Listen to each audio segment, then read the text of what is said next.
action let's go 저 건물을 찾으러 Apa itu pasar kompetitif?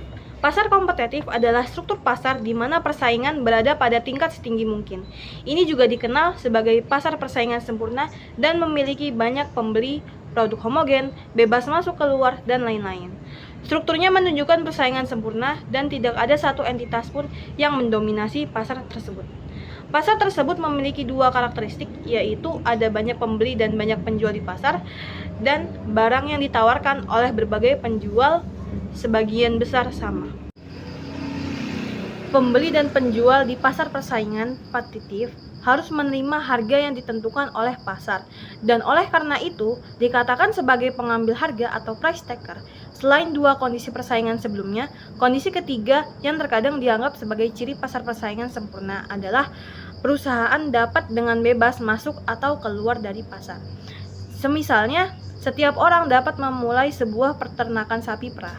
Dan jika peternakan sapi perah yang sudah ada dapat meninggalkan bisnis susu, maka industri susu memenuhi kondisi ini. Sebagian besar analisis perusahaan-perusahaan yang bersaing tidak memerlukan asumsi masuk dan keluar secara bebas. Masuk dan keluar secara bebas karena kondisi ini tidak diperlukan bagi perusahaan untuk menjadi pengambil harga. Ketika ada kebebasan masuk dan keluar dalam pasar yang kompetitif, bebas dalam pasar persaingan, hal ini merupakan kekuatan yang kuat yang membentuk keseimbangan jangka panjang. Selanjutnya adalah maksimalisasi keuntungan dan kurva penawaran terhadap perusahaan persaingan. Tujuan suatu perusahaan adalah memaksimalkan keuntungan. Nah, sebelumnya kita sudah membahas pendapatan perusahaan persaingan. Selanjutnya yang akan kita bahas adalah biaya perusahaan. Berikut adalah tabel contoh sederhana dari memaksimalkan keuntungan.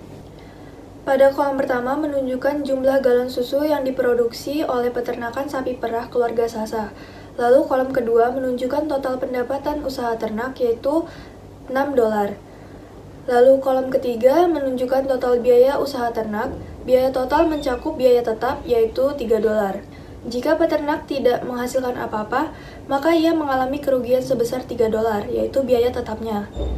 Jika memproduksi 1 galon, ia memperoleh keuntungan sebesar $1. Jika produksi 2 galon, maka ia memperoleh keuntungan sebesar $4, dan seterusnya. Karena tujuan keluarga Sasa adalah memaksimalkan keuntungan, maka mereka memilih untuk memproduksi susu dalam jumlah yang menghasilkan keuntungan sebesar-besarnya.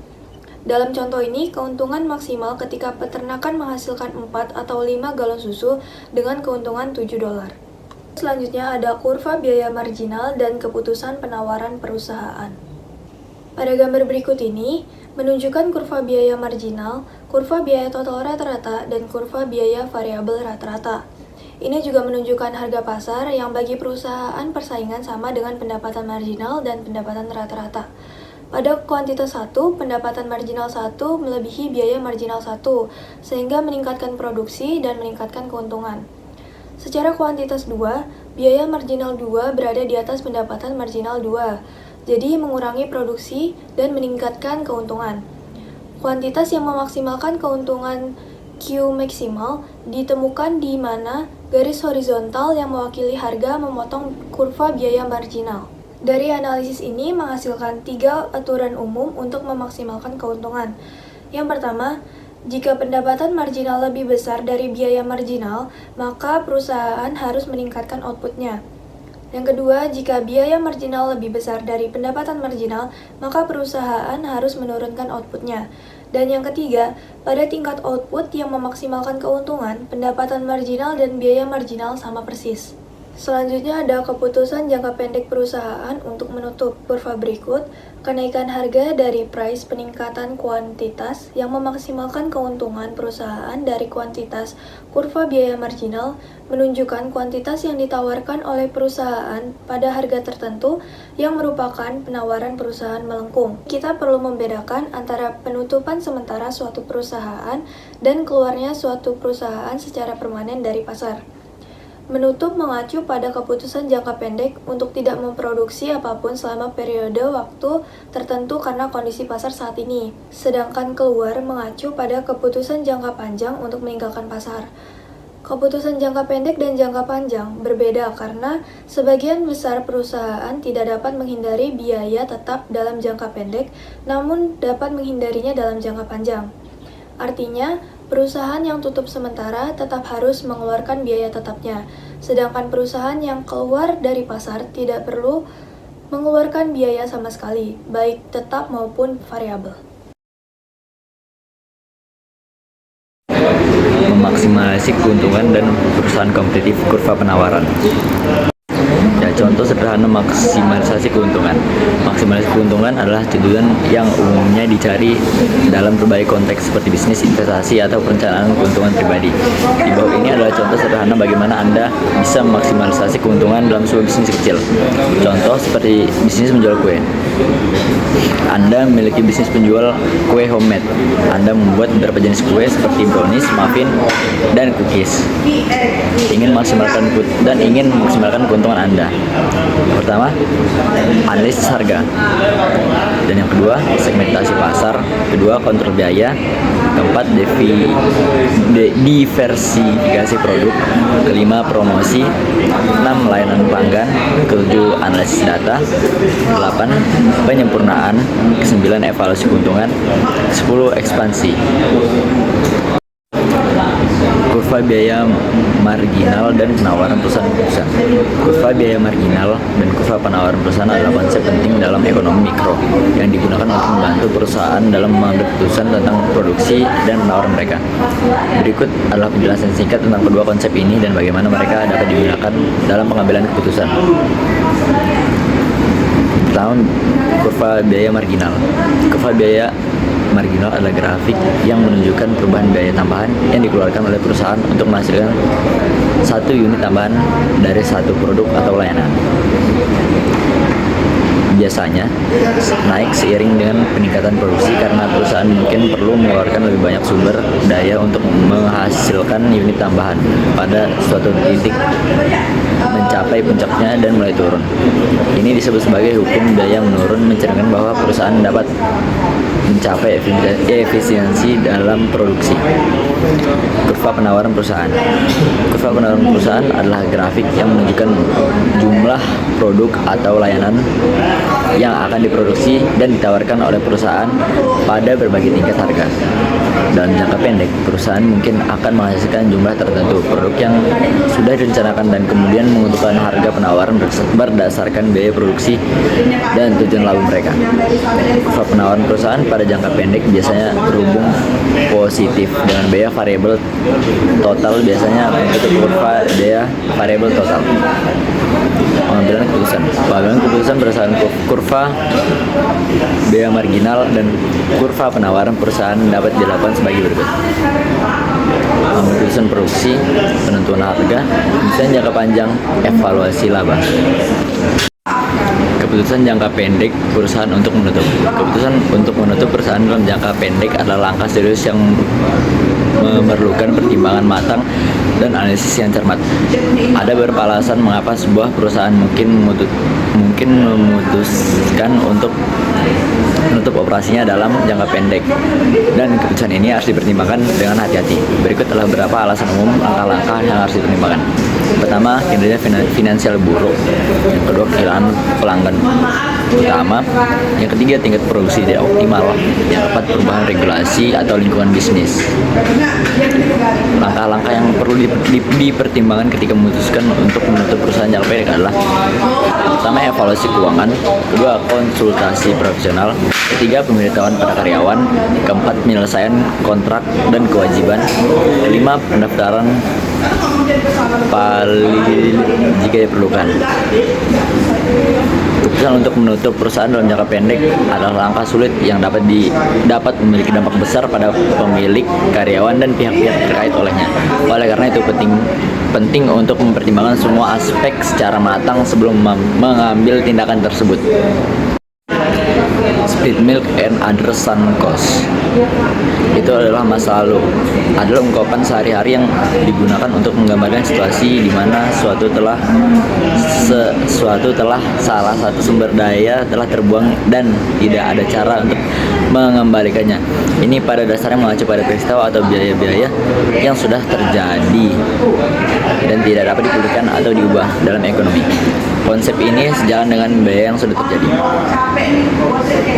Biaya yang sudah terjadi, sunk cost. Biaya yang sudah terjadi adalah biaya yang dikeluarkan dan tidak dapat dikembalikan. Terlepas dari keputusan yang diambil di masa depan, biaya ini seharusnya tidak mengaruhi pengambilan keputusan masa depan karena tidak relevan dengan keputusan yang dibahas. Mengambil keputusan yang rasional dalam ekonomi berfokus pada biaya dan manfaat di masa depan daripada pengeluaran yang sudah terjadi. Biaya yang sudah terjadi lainnya yang disampaikan, biaya yang relevan. Terkadang orang salah mengklasifikasikan beberapa biaya sebagai biaya yang sudah terjadi ketika pada kenyataannya biaya tersebut masih relevan dalam pengambilan keputusan masa depan. Ini disebut biaya yang sudah terjadi dalam penyamaran atau biaya relevan. Biaya-biaya ini meskipun sudah dikeluarkan masih dapat mempengaruhi keputusan karena memiliki implikasi di masa depan. Keputusan jangka panjang untuk keluar atau masuk pasar adalah keputusan strategis yang memerlukan analisis dan perencanaan yang cermat. Keputusan ini akan mengaruhi arah dan pertumbuhan perusahaan dalam jangka waktu yang lebih panjang. Berikut adalah beberapa faktor yang perlu dipertimbangkan saat perusahaan memutuskan apakah harus keluar atau masuk pasar tertentu dalam jangka panjang. Faktor-faktor memutuskan masuk pasar. Pertama, potensi pasar. Kedua, persaingan. Ketiga, regulasi kebijakan. Keempat, resiko investasi. Kelima, kehilangan kemampuan. Keenam, rencana bisnis dan strategi. Selanjutnya ada faktor-faktor untuk memutus keluar dari pasar. Yang pertama, kinerja keuangan. Perubahan lingkungan bisnis. Ketiga, perusahaan. Keempat, evaluasi aset. Kelima, dampak pada merek pelanggan. Keenam, keputusan alternatif. Mengukur keuntungan dalam grafik untuk kompetitif tegas. Untuk mengukur keuntungan dalam grafik kompetitif yang tegas dapat menggunakan berbagai metode dan indikator yang sesuai dengan konteks bisnis atau pasar yang sedang Anda analisis. Dalam analisis ekonomi bisnis, ada beberapa cara umum untuk mengukur keuntungan dan kinerja perusahaan dalam situasi persaingan yang ketat. Berikut adalah beberapa di antaranya. Pertama, grafik keuntungan atau profit curve. Grafik keuntungan adalah alat yang dapat membantu dan memvisualisasikan hubungan antara jumlah unit yang dihasilkan dan keuntungan per unit. Biasanya grafik ini akan menunjukkan bahwa keuntungan profit mencapai puncak pada tingkat produksi tertentu. Anda dapat mengukur keuntungan dengan menghitung selisih antara pendapatan total dan biaya total pada setiap tingkat produksi. 2. Marginal profit curve atau grafik keuntungan marginal. Grafik keuntungan marginal ada grafik yang menunjukkan perubahan keuntungan tambahan diperoleh dari setiap unit produksi tambahan. Keuntungan marginal adalah turunan utama dari grafik keuntungan. Puncak grafik keuntungan marginal biasanya menunjukkan tingkat produksi optimal yang menghasilkan keuntungan minimum. ROI atau Return of Investment dan ROE atau Return on Equity. ROI dan ROE adalah indikator keuangan yang sering digunakan untuk mengukur keuntungan relatif terhadap investasi atau ekuitas pemegang saham.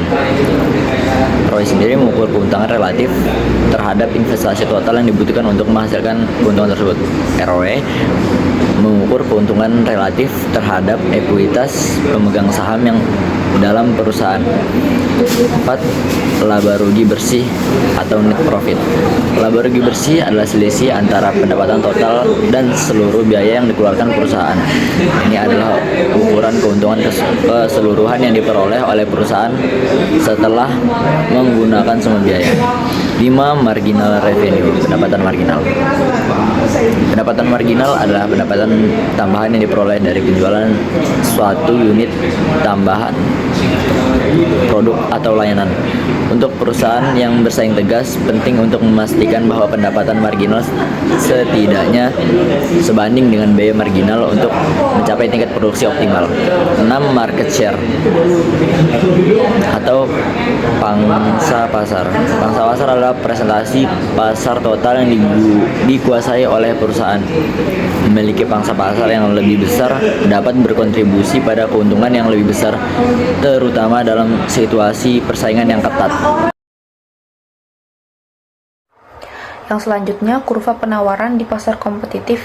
Yang pertama, ada jangka pendek, pasokan pasar dengan jumlah perusahaan tetap. Ini mencerminkan jumlah barang atau jasa yang ditawarkan oleh semua perusahaan dalam pasar pada harga tertentu. Dalam jangka pendek, jumlah perusahaan tetap karena tidak ada waktu untuk perusahaan baru masuk atau keluar dari pasar, sehingga semua perusahaan beroperasi pada kapasitas produksi yang ada. Yang kedua, jangka panjang, pasokan pasar dengan masuk dan keluar. Ini mencerminkan hubungan antara jumlah barang atau jasa yang produsen siap tawarkan pada berbagai tingkat harga. Dalam situasi ini, semua faktor produksi dapat diubah dan produsen memiliki kebebasan untuk masuk atau keluar dari pasar. Keuntungan ekonomis menarik produsen baru, sementara kerugian mendorong produsen keluar. Yang ketiga, mengapa perusahaan kompetitif tetap bertahan dalam bisnis jika mereka menghasilkan laba? Perusahaan kompetitif dapat bertahan dalam bisnis meskipun menghasilkan laba karena mereka mungkin masih mampu menutupi biaya operasional mereka, termasuk biaya tetap seperti gaji karyawan dan biaya sewa. Meskipun laba tidak dihasilkan, perusahaan mungkin mencapai titik impas atau break-even point, di mana pendapatan mereka sama dengan biaya total. Oke, jadi kita lanjut ke achieve in demand in the short run and long run. Pada bagian ini, kita mengamati bagaimana pasar merespon perubahan permintaan dalam jangka pendek dan jangka panjang. Menggunakan contoh pasar susu, kita lihat pergeseran permintaan awalnya mempengaruhi keseimbangan jangka pendek, menyebabkan penyesuaian harga dan kuantitas. Keuntungan positif menarik perusahaan baru, meningkatkan pasokan, dan menurunkan harga. Pasar akhirnya mencapai keseimbangan jangka panjang baru dengan kuantitas yang lebih tinggi. Dan selanjutnya adalah why the long run supply curve makes love upward. Selama ini kita melihat bahwa masuk dan keluar pasar dapat membuat kurva pasokan pasar jangka panjang menjadi elastis sepenuhnya. Namun ada dua alasan mengapa kurva pasokan jangka panjang mungkin memiliki kemiringan ke atas. Pertama, sumber daya terbatas seperti lahan pertanian dapat meningkatkan biaya produksi saat lebih banyak orang masuk ke pasar. Kedua, perbedaan biaya antar perusahaan seperti dalam pasar jasa lukis dapat menyebabkan kurva pasokan naik karena persaingan baru memiliki biaya yang lebih tinggi.